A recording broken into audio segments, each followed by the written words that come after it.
dokter dan teman-teman, saya Afifa. Di sini saya akan membahas tentang luka bakar kimia. Jadi, untuk pada luka bakar kimia, penyebab utamanya adalah karena adanya paparan berbagai zat korosif yang bisa merusak jaringan melalui reaksi kimia langsung.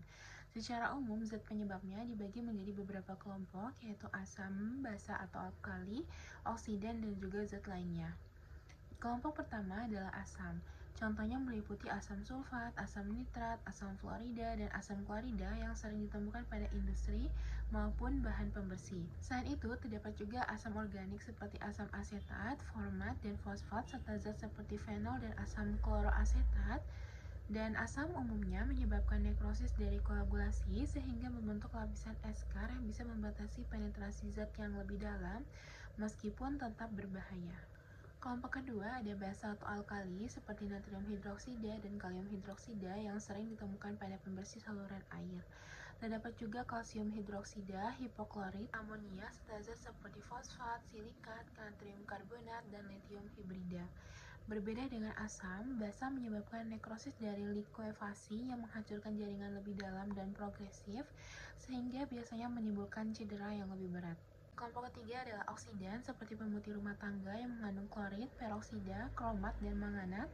Zat-zat ini menyebabkan kerusakan melalui proses oksidasi yang merusak komponen sel, termasuk protein dan juga membran sel.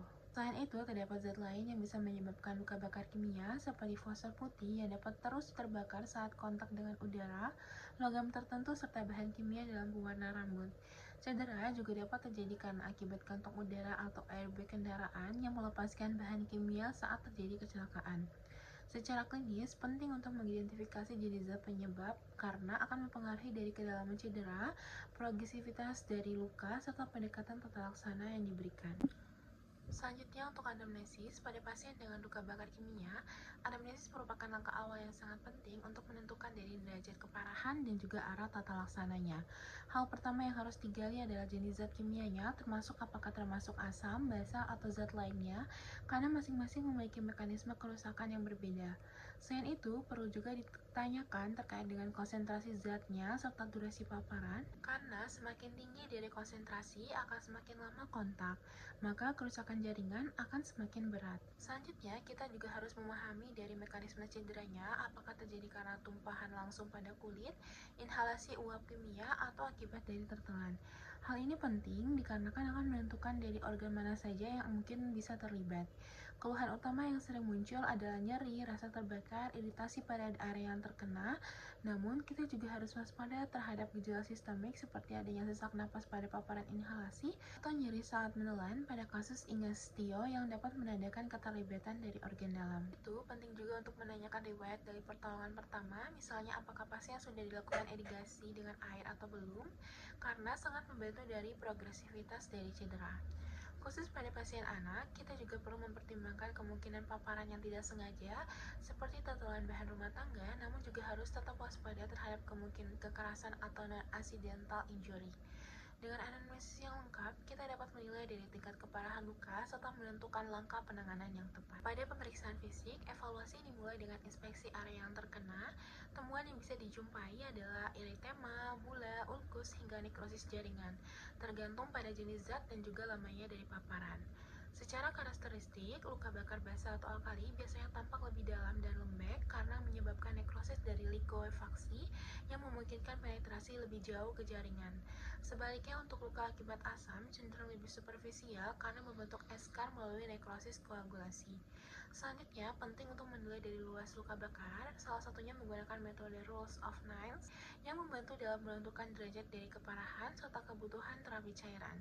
Selain luas, kita juga harus mengevaluasi dari kedalaman lukanya. Pemeriksaan juga harus mencakup tanda-tanda cedera inhalasi seperti suara yang serak, stridor, atau adanya luka bakar pada wajah dan rongga mulut yang dapat mengidentifikasikan keterlibatan dari jalan napas. Terakhir, jangan lupa juga dilakukan pemeriksaan sistemik seperti tanda-tanda vital untuk mendeteksi adanya komplikasi serius seperti shock, terutama pada luka yang luas atau berat. Selanjutnya, untuk pemeriksaan penunjang, jadi pada luka bakar kimia, pemeriksaan penunjang penunjang dilakukan berdasarkan jenis paparannya, yaitu apakah bersifat topikal, inhalasi, atau ingestio. Nah, kita harus mengidentifikasi dari jenis paparannya. Pada paparan topikal, evaluasinya umumnya cukup dengan observasi klinis dan pemantauan luka secara serial.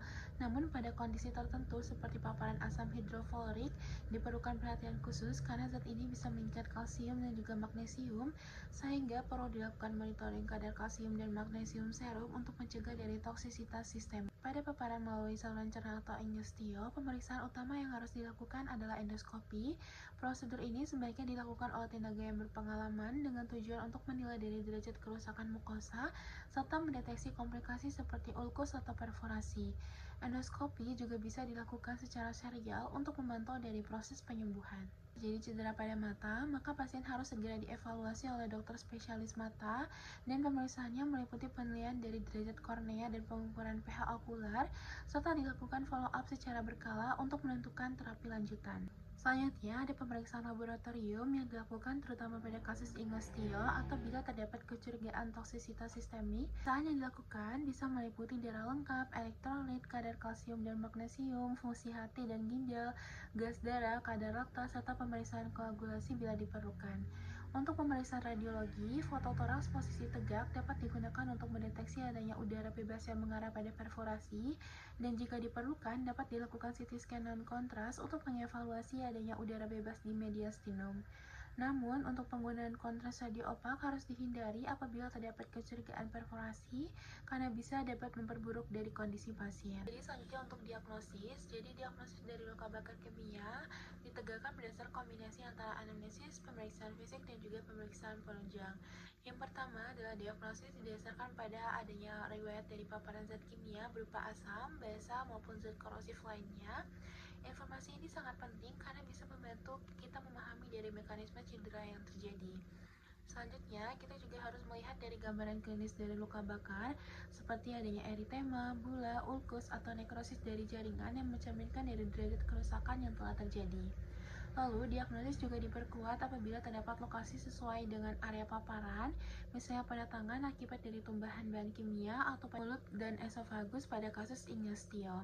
Untuk beberapa zat kimia bisa memberikan perubahan warna atau gambaran nekrosis yang khas yang bisa membantu mengarahkan kita pada jenis zat penyebabnya. Penting juga untuk mempertimbangkan dari diagnosis banding seperti luka bakar termal atau cedera traumatik lainnya agar tidak terjadi kesalahan diagnosis.